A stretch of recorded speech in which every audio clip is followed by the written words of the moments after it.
सभी स्टूडेंट्स को good morning. आज क्लास 9th के सोशल स्टडी क्लास के इकोनॉमिक्स चैप्टर के 3 में आज हम पॉवर्टी के डायमेंशंस की बात करेंगे कि किस तरह पॉवर्टी को सोशल जो साइंटिस्ट हैं वो इसको डिस्क्राइब करते हैं। तो जो देखिए पॉवर्टी जो होती है, गरीबी जो सोशल साइंटिस्ट हैं यानी जो सामाजिक वैज्ञानिक हैं वो ज़्यादातर इनकम को इंडिकेशन बनाते हैं, यानी जो आय है उसका लेवल लेकर पॉवर्टी को मापते हैं। पॉवर्टी का इंडिकेटर वो ज़्यादातर किसको बनाते हैं? इनकम को, कंजम्पशन को। अधिकतर जो सोशल इंडिकेटर हैं उसमें लिटरेसी लेवल आता है, lack of general residence, malnutrition, health care, lack of job, lack of access safe drinking water, sanitation etcetera. ये जो बेसिक कंपोनेंट हैं इसी के आधार पर जो सोशल साइंटिस्ट हैं वो क्या करते हैं? पॉवर्टी लाइन या पॉवर्टी को क्लियर करते हैं या पॉवर्टी कॉन्सेप्ट को क्लियर करते हैं। तो सोशल एक्सक्लूजन क्या है? जो सामाजिक बंटवारा है या सामाजिक डिवाइडेशन है उसको आप समझ लीजिए कि पुअर और रिच और मीडियम वर्ग को सोशल एक्सक्लूजन, जो वर्किंग पीपल होते हैं वो कास्ट सिस्टम, भारत में जो कास्ट सिस्टम है वह सोशल एक्सक्लूजन का एक सबसे बड़ा कारण है, जिसके कारण इनकम और सोशल इक्वलिटी बहुत ज़्यादा प्रभावित होती है। Poor live between the poor, यानी गरीब जो है वो गरीबों के बीच रहता है, अमीर जो है वो अमीरों के बीच रहता है। तो इससे सामाजिक समानता बहुत ज़्यादा प्रभावित होती है।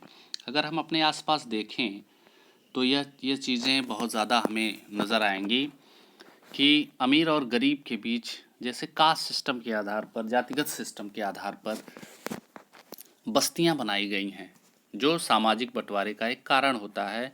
क्यों? क्योंकि गरीब वर्ग गरीबों के साथ रहेगा, अमीर वर्ग अमीरों के साथ रहेगा। यह सबसे बड़ा सोशल एक्सक्लूजन है भारत में, जिसके कारण गरीब और ज़्यादा गरीब और अमीर और ज़्यादा अमीर बनता चला जा रहा है। वैल्यूनरेबिलिटी क्या होती है? वैल्यूनरेबिलिटी मीन्स होता है जो कम्युनिटी होती है, जो बैकवर्ड कास्ट होती है, जिसमें जो मेंबर्स होते हैं, मतलब जो पुअर पीपल हैं, उनमें जो सदस्य होते हैं जो फिजिकल हैंडीक्रैफ्ट्स हैं या विडो हैं, जो विधवा हैं, वो इस कैटेगरी में आती हैं। वल्नरेबिलिटी मीन्स होता है वीकनेस या बहुत ज़्यादा कमज़ोर। इस टर्म में वो जो लोग होते हैं उनके पास ना ही असेट होती है, ना ही एजुकेशन होता है, ना ही हेल्थ होता है, ना ही कोई जॉब होती है, जिसके कारण वो बहुत ज़्यादा रिस्क में रहते हैं या वो बहुत ज़्यादा प्रॉब्लम में रहते हैं, और वो पुअर बिटवीन द पुअरर, गरीबों के बीच और गरीब होते हैं। इसके अलावा जो नेचुरल डिजास्टर्स हैं, नेचुरल डिजास्टर एरिया जहाँ पर बहुत ज़्यादा आपदाएं आती हैं, जैसे अर्थक्वेक आता है, सुनामी आती है या टेररिज्म वहाँ पे है, उसके कारण इन लोगों की सोशल और इकोनॉमिक एबिलिटी बहुत ज़्यादा प्रभावित होती है। वल्नरेबिलिटी डिस्क्राइब करती है प्रोबेबिलिटी को, जो ज़्यादातर एडवर्स एरिया, जो बहुत ज़्यादा अफेक्टेड एरिया होते हैं, वहाँ पर वो बुरे समय में हर व्यक्ति, जैसे फ्लड है, अर्थक्वेक है, उसमें लोगों की हेल्प करे या लोगों को सहायता दे। पॉवर्टी लाइन क्या होती है? कि पॉवर्टी लाइन एक कॉमन यूजिंग मेथड होता है जिससे इनकम के आधार पर पर्सन को पुअर और नॉन पुअर दिखाया जाता है। अगर इनकम उस मिनिमम लेवल से कम है तो वो पुअर है, और मिनिमम लेवल से ऊपर है तो वो पुअर नहीं है। इसका निर्धारण, जो पॉवर्टी लाइन है, इसका निर्धारण अलग अलग तरीके से होता है हर देश में। इसका जो मेजरमेंट है वह सोशल नॉर्म्स के आधार पे होता है। कह रहा है यूनाइटेड स्टेट में जिस व्यक्ति के पास कार नहीं है वो गरीब है, और भारत में जिस व्यक्ति के पास कार है वो लग्जरी है, मतलब वो अमीर है। तो ये जो पॉवर्टी लाइन का मेजरमेंट है वो हर देश में अलग अलग है। मैंने अभी बताया कि यूनाइटेड स्टेट में जिसके पास कार नहीं है वो गरीब है, और इंडिया जैसे देश में जिसके पास कार है वह एक लग्जरी थिंग्स है, यानी वह एक अमीर व्यक्ति है। अब बात करते हैं कि भारत में पॉवर्टी लाइन कैसे इसको डिटरमाइन किया जाता है। तो पॉवर्टी लाइन में जो मिनिमम लेवल है, जैसे फूड रिक्वायरमेंट है, क्लोथ है, फुटवियर है, फ्यूल है, लाइट है, एजुकेशन है, मेडिकल रिक्वायरमेंट है, इनके आधार पर भारत में पॉवर्टी लाइन को क्या किया जाता है, डिटरमाइन किया जाता है।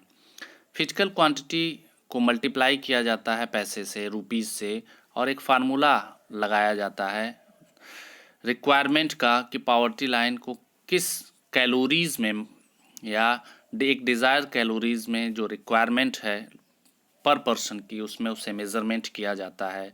जैसे एक व्यक्ति को कितने कैलोरी एनर्जी की पर डे आवश्यकता होती है, कितने सेरेल्स हैं, कितने पल्सेस हैं, वेजिटेबल हैं, मिल्क है, ऑयल है, शुगर है, तो इसके आधार पर कितनी कैलोरी ऊर्जा उसे मिल सकती है, या age, sex, type of work के आधार पे यह मेज़रमेंट किया गया कि जो विलेज एरिया हैं यानी रूरल एरिया, वहाँ पर 2400 कैलोरी पर पर्सन को एनर्जी की आवश्यकता है, और अर्बन एरिया में 2100 कैलोरी की आवश्यकता है।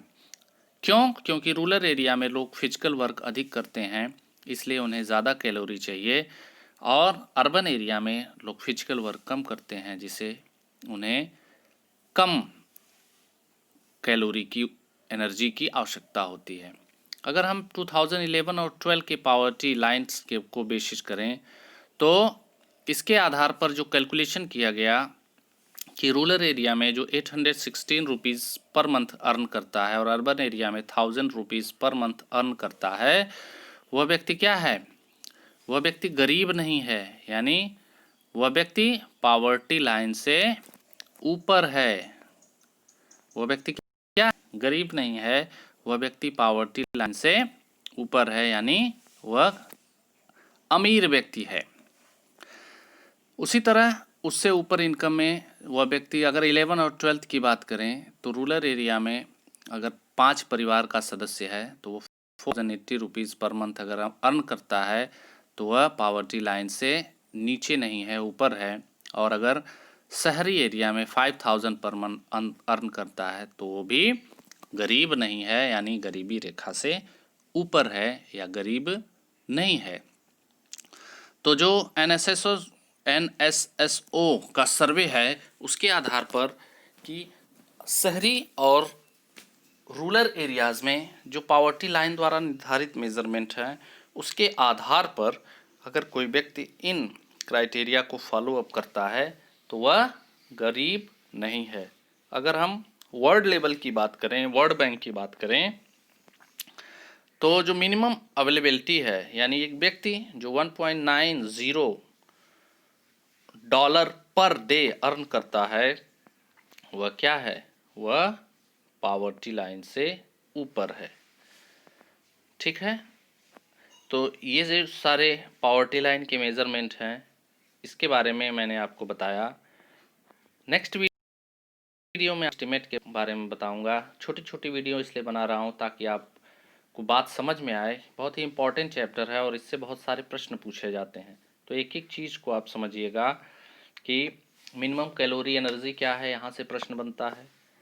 2011 और 12 में जो रूरल एरिया में मंथ पर पर्सन की इनकम है वो कितनी है, अगर 5 मेंबर हैं तो उनकी इनकम कितनी होनी है, तो आप 5 से मल्टीप्लाई कर देंगे तो वो इनकम आ जाएगी। उसके अलावा 2011 में जो वर्ल्ड बैंक है उसके अनुसार पर पर्सन की पर डे की इनकम कितनी होनी चाहिए, ये भी आपको रिमेंबर रखना है। पॉवर्टी लाइन को मेज़रमेंट कैसे करना है, सोशल एक्सक्लूजन क्या होता है, एबिलिटी क्या होती है, वैल्यूएबिलिटी वो क्या होती है, जो चीज़ें हैं बहुत ही इंपॉर्टेंट चीज़ें हैं। पॉवर्टी एस्टिमेट के बारे में आपको अगले वीडियो में इसका डिस्कशन मिलेगा। वीडियो कैसा लगा? वीडियो अगर अच्छा लगा तो लाइक करिए, शेयर करिए, कमेंट करिए। अच्छा नहीं लगा तो डिसलाइक करिए। मिलते हैं अगले वीडियो में, तब तक के लिए सभी को गुड मॉर्निंग, नमस्कार, आपका दिन शुभ हो।